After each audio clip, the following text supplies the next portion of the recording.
Princess Castro at narito ang mga napapanahong balita. Sad or happy face? Alinman sa dalawa ay parehong kamakailang nasaksihan sa himpapawid ng iba't ibang panig ng mundo. Ito ay tinatawag na triple conjunction, isang celestial alignment ng tatlong planeta tulad ng Buwan, Venus at Saturn. Ang Buwan ang nagsisilbing bibig nito habang ang Venus at Saturn naman ang tumatayong mata nito. Kung sa ibang bansa lumalabas na nakangiti ito, sa Pilipinas nasaksihan ang inverted smile o naka-sad face ang cosmic alignment noong nakaraang Biyernes pasado alas 4:30 ng madaling araw. Samantala, target naman pataasin ng education sector ang functional literacy rate sa bansa. Ayon kay Senator Sherwin Gatchalian, ang mataas na bilang ng mga basic at functional illiterate ay lubhang nakakaapekto sa pag-angat ng ekonomiya ng bansa. Narito ang detalye.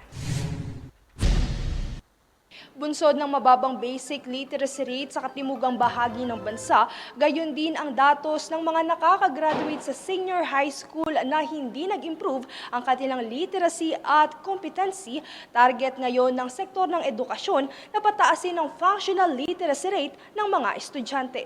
Batay sa datos ng Functional Literacy, Education and Mass Media Survey ng Philippine Statistics Authority, 70% ng populasyon ay categorized bilang functional literate.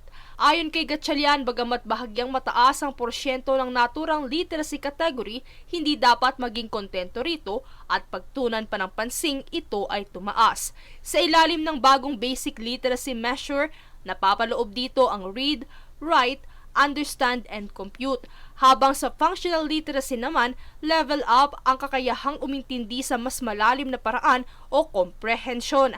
Kabilang naman sa 10 probinsyang may mataas na bilang ng basic illiterate o yung mga hindi pasok sa pamantayan ng basic literacy na nabanggit ay ang Tawi-Tawi, Basilan, Davao Occidental, Northern Samar, Sarangani, Samar, Samar del Sur, Zamboanga del Sur, Sultan Kudarat at Lanao del Norte. Samantala, batay sa karagdagang datos na iprenesenta sa pagdinig, nasa 21% naman ng mga nakagraduate ng senior high school sa buong bansa noong 2024 ang hindi functional literate.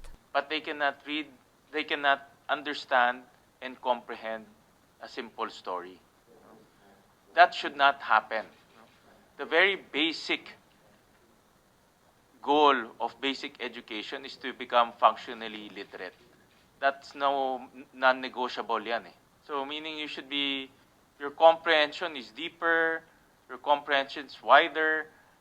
There should be no more frustrated readers by that level.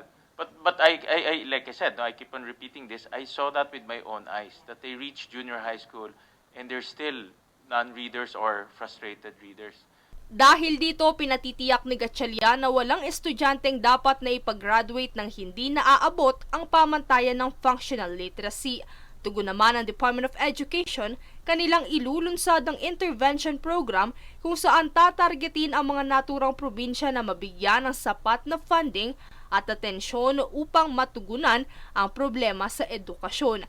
Bukod dito ay ipinasisiguro rin ng senador ang expertise at effective strategies ng bawat guro upang matiyak ang maayos na pagtuturo ng mga ito sa mga bata dahil makakaapekto ito sa pagkatuto at kompetensi ng mga estudyante. Pagbibigay diin pa ng senador na kapag nakawala na sa education system ang mga mag-aaral, mahihirapan ng masolusyonan ang naturang problema kaya't mainam na ma-address na ito kaagad habang nasa DepEd level pa lamang.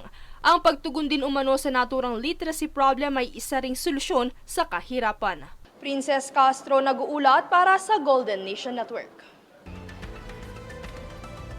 Heads up EXO-Ls! Ready your pockets dahil muli na namang may tingi version ng EXO sa Pilipinas. Magbabalik si Baekhyun para sa kanyang bagong world tour na Reverie na gaganapin sa Mall of Asia Arena ngayong October 18. Kasalukuyan pang hindi inaanunsyo ang ticketing at iba pang detalye ng magaganap na concert. Samantala, bago ang pagsisimula ng tour, nakatakdang mag-release si Baekhyun sa May 18 ng bagong album na Essence of Reverie. Kami ang boses ng pagbabago. Ako si Princess Castro at ito ang News Force.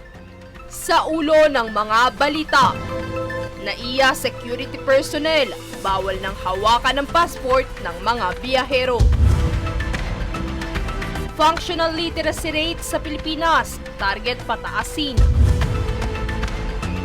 DOH, tututukan ng brain stunting issues ng mga batang Pilipino. Labor Commission, layong ipanukala ni Senator Peter Cayetano.